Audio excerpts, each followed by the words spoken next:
kasih Pak Rudi sudah meluangkan waktunya bersama Omera Pustaka. Iya.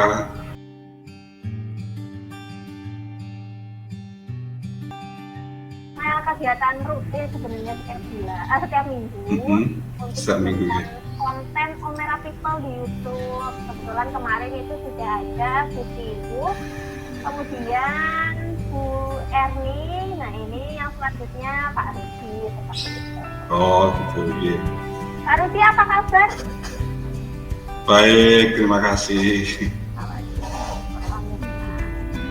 Sebelumnya terima kasih sekali lagi Pak Rudi sudah meluangkan waktunya.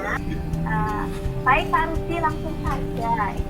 Saya ada beberapa pertanyaan. Yang pertama, Pak Rudi sudah mengenal Omera sejak kapan Pak Rudi? Ya, semenjak ikut Nubar ini. Tahun kemarin sudah mulai intens. Belum. Awal saya mulai itu kan dari belajar dari pelajar ya, Nubar yang belajar dari pelajar.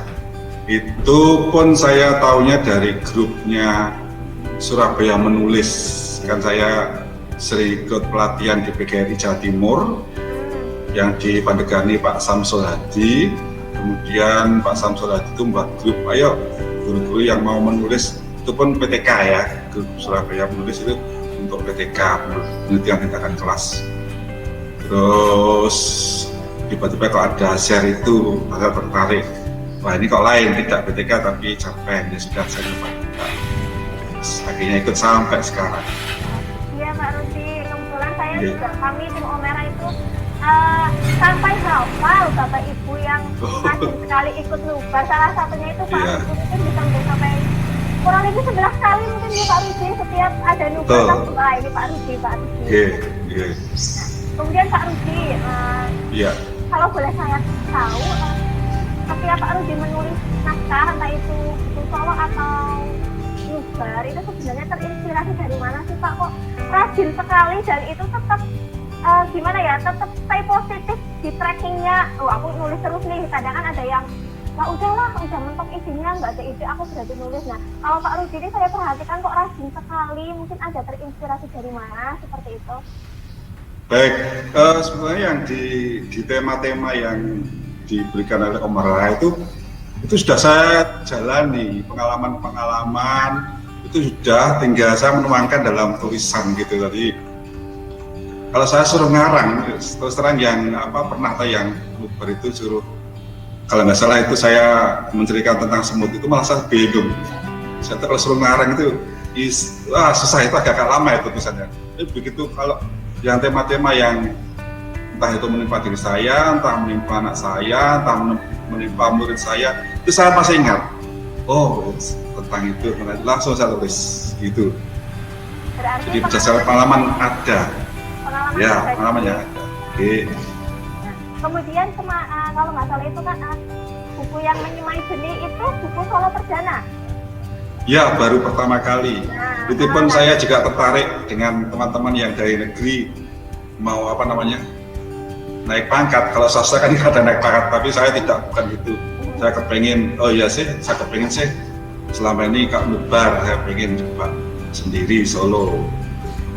Oke Pak, ini kan sebenarnya ini masalah umum ya, teman-teman Omera itu banyak sekali yang minder, bahkan merasa aku nih pemula, bisa nggak ya bikin buku solo, minder, takut nanti tulisannya nggak bagus segala macam. Nah, mungkin Pak Rudi bisa ngasih tips, maksudnya biar ayolah kita bikin buku solo, pede aja gitu. Mungkin Pak Rudi aja tipsnya untuk teman-teman. Baik, iya, terima kasih. Ya, jadi menurut saya, diri pribadi saya memang tidak takut salah. Karena gini, motivasi saya itu saat itu sebelum ikut Nubar, saya sempat ikut pelatihan yang diadakan Kuartir Daerah Pramuka yang diasuh oleh Kak Suyatno, Profesor Dr. Suyatno dari UNESA Surabaya. Itu dia bilang, saya sudah sering kali mengikuti beliau, entah itu pelatihan PTK atau apa, terus ojo disalah, pokoknya nulis, perkara nanti salah urusan buri, yang penting ada niat untuk menulis. Nah, itu saya ketik.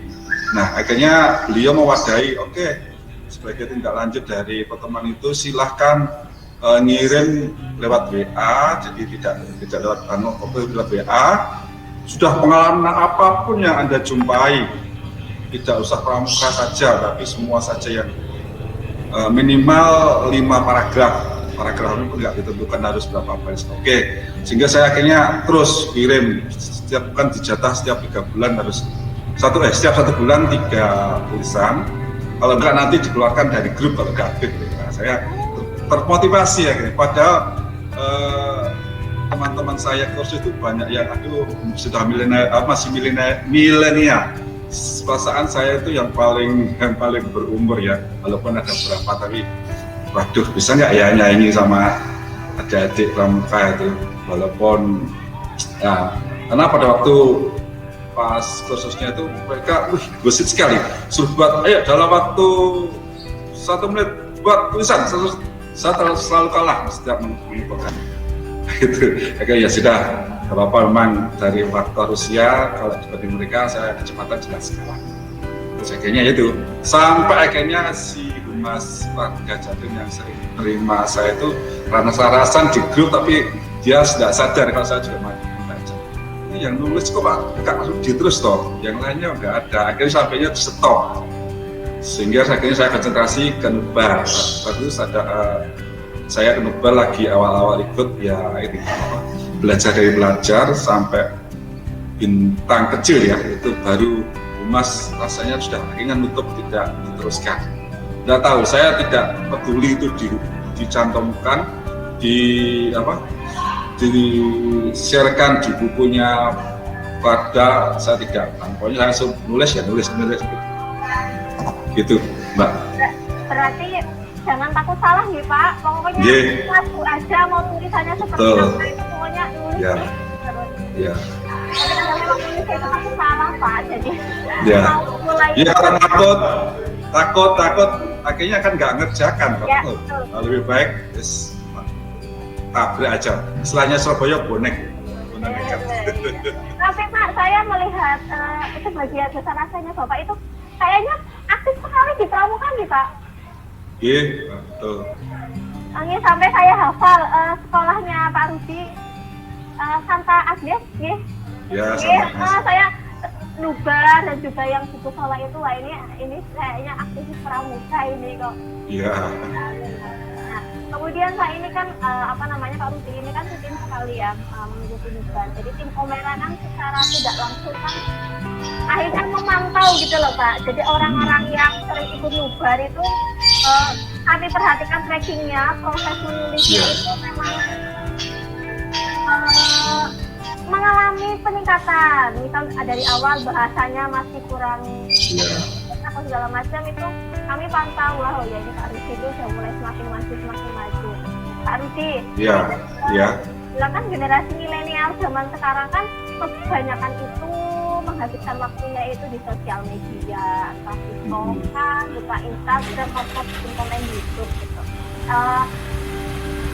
Pak Rudi sebagai maksudnya yang lebih berpengalaman seperti itu ya, berpengalaman tentunya kan generasi sekarang dan generasi dulu kan beda toh Pak. Iya. Bagaimana sih memandang anak muda zaman sekarang dalam hal dunia literasi, ataukah minatnya kurang atau sebenarnya seperti apa gitu Pak? Iya, baik. Ini pengalaman saya aja terhadap anak saya. Sebetulnya anak saya yang pertama ya cewek ya, ini saya sudah saya ajari, saya suruh menulis pada waktu itu dia di SD. Kebetulan saya suruh nulis itu karena tulisannya jelek. Saya tidak berpikir ini cewek atau tulisannya jelek sih. Terus memang yang zamannya dia itu kan tidak ada menulis halus ya. Pada zaman saya itu ada, saya menulis halus itu mulai dari kelas 1, 2, 3, kelas 3. Kemudian kelas 4, 5, 6 sudah tinggal menikmati atau tinggal lagi. Terus akhirnya satu-satunya dia tak suruh nulis. Terus pokoknya kamu nulis pengalaman apa. Cuman akhirnya begitu lulus SMP kok mandek gitu. Terus saya pikir, aku kok nyuruh-nyuruh toh. Lebih baik aku memberi contoh langsung ya. Tapi ya sampai sekarang pun dia juga belum tertarik sampai dia akhirnya kuliah di Indonesia. Nah, saya juga kadang-kadang buku yang sudah dari Om Reza sudah dikirim itu, saya kadang-kadang tak suruh baca istri saya kadang-kadang ya, lo baca dulu pengalamanmu ditulis sama bapak itu. Mudah-mudahan dari itu nanti anak-anak saya juga kalau memang zaman sekarang kan untuk anak-anak sekarang itu memang godaannya banyak sekali, apalagi di kota ya, kita bisa seperti Surabaya ini, sehingga ya memang dari gadget cuman tidak memanfaatkan gadget itu dengan benar, kadang-kadang untuk main dan sebagainya. Padahal di situ kan juga bisa untuk blog atau apa itu. Saya juga masih belajar gimana caranya menulis di blog itu, juga masih ngangsu kawruh di teman guru bahasa Indonesia yang juga masih adik kelas saya. Bagaimana sih? Sebetulnya ya tinggal kalau mengarahkan aja supaya, tapi memang tidak semudah membalik telapak tangan. Saya yakin pelan tapi pasti mesti anak saya akan saya coba untuk menulis. Bahkan yang kecil ini yang masih SMP kelas 7 ini pun juga sudah, ayo kan namanya Aji, kamu pengen terkenal nggak? Terkenal nulis seperti bapak ini loh, saya akhirnya terkenal sampai mana-mana tahu seluruh Indonesia baca tulisan saya. Kan akhirnya walaupun tidak tahu wajah saya, tapi paling enggak nama, bukannya kita sombong enggak, tapi paling enggak ya kita memberikan kesan yang baik dari pengalaman sharing, pengalaman kita yang saya yakin mungkin generasi saya bahwa itu juga pengen tahu gimana sih kalau ada masalah ini caranya, paling enggak ada semacam pengetahuan baru itu Mbak. Ya benar kami sih, memang sekarang itu kan kalau suruh nulis susah sekali, makanya mungkin mulai dari diri kita sendiri mencontohkan, ya pelan tapi pasti insya Allah nanti kan anak-anak mengikuti seperti itu. Iya. Arusi, ini saya akan sedikit membahas tentang buku yang menyemai jenis. Nah, Pak, ceritakan mungkin proses penulisan buku menyemai jenis, mungkin ada kendala di tengah jalan, terus bagaimana cara Pak Rudi menghadapi kendala tersebut sampai selesai dibuat, gitu Pak. Ya, kalau kendala memang ya karena saya ngajar ya waktu itu hampir bersamaan dengan ulangan, ujian dan koreksi. Nah, pada waktu itu Mbak Mun mentargetkan, Mbak Mun harus selesai tepat sekian. Jadi akhirnya saya buat satu hari itu saya target 2 cerita, 2 judul. Ya memang harus saya pandai mengatur waktu. Jadi kadang-kadang saya pas malam gitu ya, karena gini, saya tuh sampai di sekolah itu kadang sampai sore jam 4:30, jam 5. Padahal jam ajar saya tentunya jam 2 ya, jam 2 selesai. Tapi saya tidak ingin membawa pekerjaan sekolah itu ke rumah. Jadi apapun pekerjaan sekolah saya selesaikan sampai selesai. Kadang-kadang yang nggak sadar ya di depan komputer gini nih, jam 7 malam, jam 8 sendiri saya di sekolah. Ada teman-teman sudah pulang. Kadang-kadang sudah asik gitu, nggak sadar. Kadang-kadang istri ngebel, loh, pulang jam berapa? Oh ya sebentar ini saya. Nah, harapan saya di rumah sudah saya untuk keluarga atau mungkin yang lain. Nah, saya akhirnya memanfaatkan malam, Mbak. Jadi kadang jam 8, jam 9, kadang sampai jam 11 nulis itu. Dan saya maunya begitu nulis terus, saya tidak akan berhenti. Kalau nanti sudah berhenti, lain lagi nanti. Jadi moodnya sudah lain lagi. Jadi langsung selesaikan itu juga. Tapi ya kan? Di tengah jalan apa pernah mengalami, aduh ini saya bingung mau nulis apa lagi gitu, pernah mengalami itu? Ya pernah sih, 1 kali 2 kali itu buntu ya, kelupaan. Nah waktu itu yang anak saya yang sakit di rumah sakit itu, yang kecil itu, akhirnya saya mandek, saya tanya ke ibu atau istri saya, karena istri saya paling tidak juga tahu ya. Saya ini waktu itu apa sih? Waktu itu itu. Akhirnya saya seperti saya wawancarai itu, saya rekam dengan HP. Terus setelah itu baru saya dengar lagi. Oh iya ya, baru ingat. Oh iya ini. Gitu. Pernah? Ya baik Pak Rudi. Pak Rudi, Kakak Rudi ini kan ikut bubar gitu ya. Bisa dibilang itu ya hampir semua bubar Omera itu Pak Rudi lakukan seperti itu. Sebenarnya yang ingin saya tanyakan adalah ketika Pak Rudi melakukan proses penulisan ya, sebenarnya apa sih Pak yang ingin didapat? Pak Rudi itu rajin sekali menulis. Iya. Ya itu tadi seperti di depan saya tuh pokoknya nulis ada mumpung ada wadah untuk menumpahkan segala tulisan, karena yang di wadah tadi diberhentikan, jadi akhirnya ada nubar ya sudah saya ikut. Karena di Surabaya menulis sendiri pun tidak konsisten gitu, sudah bentuk grup tapi nyatanya tidak serutin di nubar. Di nubar ini kan hampir bulan ini ada lagi, bulan ini ada lagi. Sama istri saya juga gitu. Mas nggak kesel tau kalau menulis? Nah, itu sudah istilahnya apa ya? Sudah mendarat lagi. Seperti pramuka ya. Kalau saya sudah dapat passionnya, sudah saya lakukan. Jadi saya menikmati. Ya. Istilahnya istri kedua gitu. Ya. Jadi karena kamu udah jadi passionnya ya Pak, jadi ya jadi out gitu kalau mau ngelakuin sesuatu. Iya. Nah Pak Rudi, Pak Rudi ini guru nggih? Nah, guru seni budaya. Nah, sebagai seorang guru nih Pak, saya ingin minta pendapat ke Pak Rudi, sebenarnya seberapa penting sih menulis, maksudnya mengenali dunia literasi gitu kan, karena saya ya kalau saya pribadi ya sebenarnya itu juga pernah budaya. Saya nggak telaten Pak Rudi, nggak telaten jadi guru. Nah, saya lihat kan guru itu kan sebagai tenaga pendidik, tentu kan bacaannya harus banyak kayak gitu, maksudnya biar apa yang kita sampaikan ke siswa itu ya nggak omong kosong aja gitu. Kalau Pak Rudi, menurut Pak Rudi pandangan pentingnya membaca buku atau menulis untuk seorang tenaga pendidik itu gimana Pak? Penting sekali atau bagaimana? Ya, seperti yang Mbak tadi katakan, kalau kita ingin memberikan ilmu kepada anak-anak ya tentunya kita harus jangan sampai muridnya lebih tahu ketimbang gurunya gitu loh.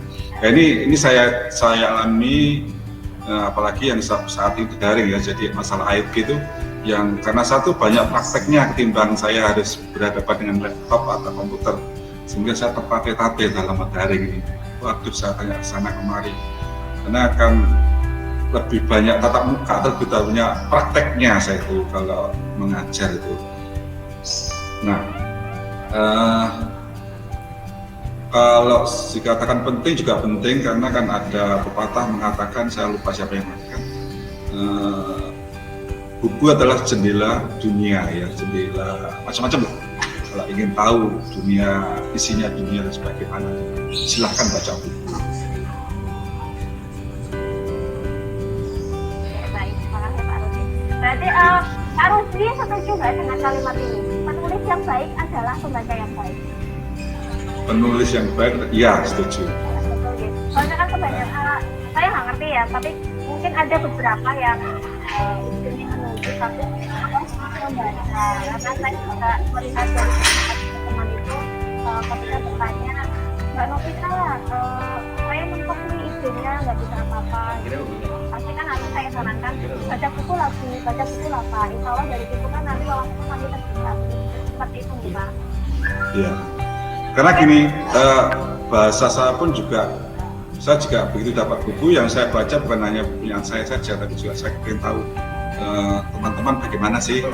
Saya ukur kemampuan saya nulis ini dengan teman-teman bagaimana. Oh ternyata saya masih ketinggalan ya masalah bahasa dan sebagainya.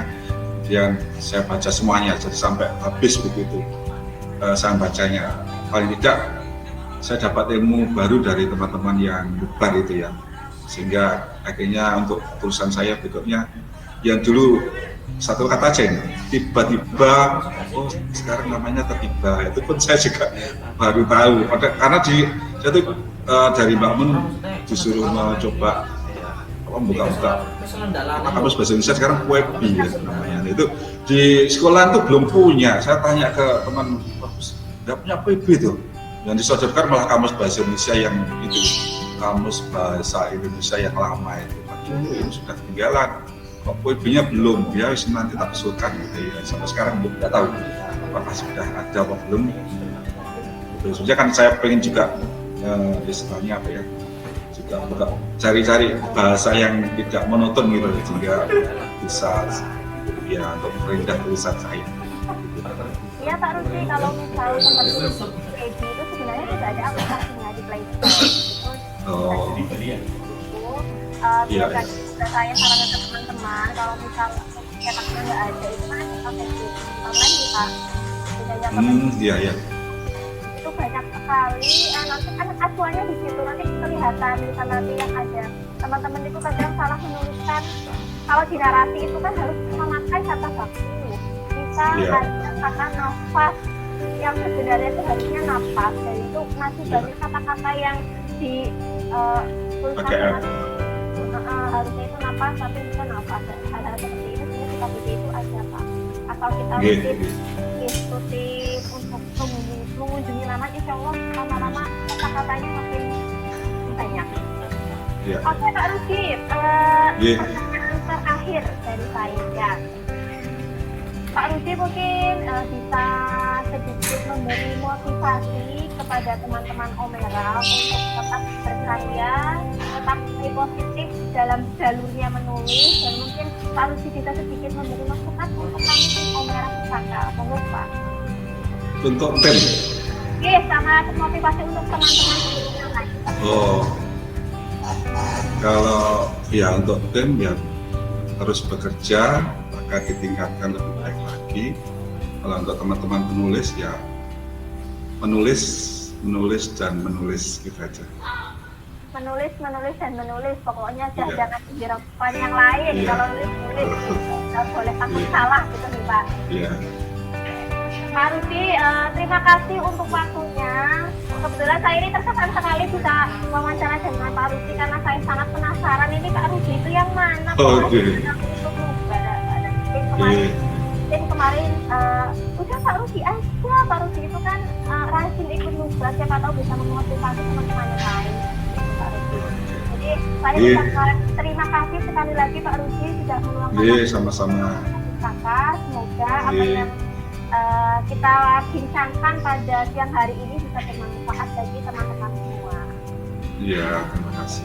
Terima kasih Pak Rusdi, selamat. Iya, terima kasih. Selamat sore, siang, terus.